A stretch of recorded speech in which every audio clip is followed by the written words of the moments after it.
Hello, ഞാനേ ഒരു ചെടി കാണിച്ചു തരാവേ. നല്ല ബുഷായി നിൽക്കുന്ന ഒരു ചെടി കേട്ടോ. കണ്ടല്ലേ എന്ത് ഭംഗിയാണ്, നല്ല ബുഷായി നിൽക്കുന്ന കുറേ ചെടി ഇങ്ങനെ കുഴിച്ചിട്ട് ലൈനായിട്ട് വെച്ച് കഴിഞ്ഞാൽ അടിപൊളിയായിട്ടുണ്ടാവും കേട്ടോ. ഞാൻ പറയാമെന്നത് പറഞ്ഞില്ല. ഇതെന്താ സംഭവിച്ചാൽ ഇത് കാട്ടുമുളയാണ് കേട്ടോ, ഫോറസ്റ്റ് ബാമ്പു.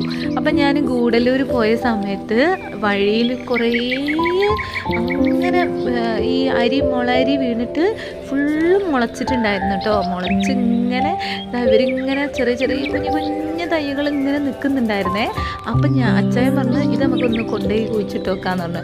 അന്ന് എനിക്കൊരു വിശ്വാസമില്ലായിരുന്നില്ല. അപ്പം ഞാൻ പറഞ്ഞേ എന്തിനാ അച്ചായാന്ന് പറഞ്ഞു കേട്ടോ. ഇല്ല നമുക്ക് വെറുതെ നോക്കാമെന്ന് പറഞ്ഞിട്ട് അങ്ങനെ കൊണ്ടുവന്ന് കുഴിച്ചിട്ടതാ ഗൈസ്. ഇത് കണ്ടില്ലേ എന്ത് ഭംഗിയിലാണ് നിൽക്കുന്നേ. എനിക്ക് ഭയങ്കര ഇഷ്ടമായി. ചെറുപ്പം ആ കുഞ്ഞിത് വളർച്ചയായപ്പോൾ തന്നെ അത് നല്ല ബുഷായി വന്നിട്ടോ. കണ്ടില്ലേ ഇതിൻ്റെ ലീഫൊക്കെ എന്ത് ഭംഗിയാണെന്ന്. അപ്പം ഇത് കുറേ എനിക്ക് കൊണ്ടുവന്ന് കുഴിച്ചിടണം. എന്ന് വെച്ചാൽ കുറേ ബോർഡറൊക്കെ കൊടുക്കാൻ, നമ്മൾ ഗാർഡനിൽ ബോർഡറൊക്കെ കൊടുക്കണം. നല്ല കരുത്തോടെ നല്ല സ്റ്റെമ്പുകൾ കണ്ടോ എന്ത് ഭംഗിയാണ്. നമുക്ക് വേണമെങ്കിൽ നല്ല ഷേപ്പാക്കിയിട്ട് വെച്ച് കൊടുക്കാം കേട്ടോ, വെട്ടിയൊക്കെ കൊടുക്കാം, അടിപൊളിയായിട്ടുണ്ടാവും. ഇങ്ങനെ കാട്ടുമുളയൊക്കെ കാണുകയാണെങ്കിൽ തൈകളൊക്കെ കിട്ടുകയാണെങ്കിൽ ഒരു പിടി കൊണ്ടുവന്ന് കുഴിച്ചിട്ടാൽ മതി. ഈ വീഡിയോ ഇഷ്ടപ്പെട്ടാൽ ലൈക്കും സബ്സ്ക്രൈബ് ചെയ്യണേ. ബൈ.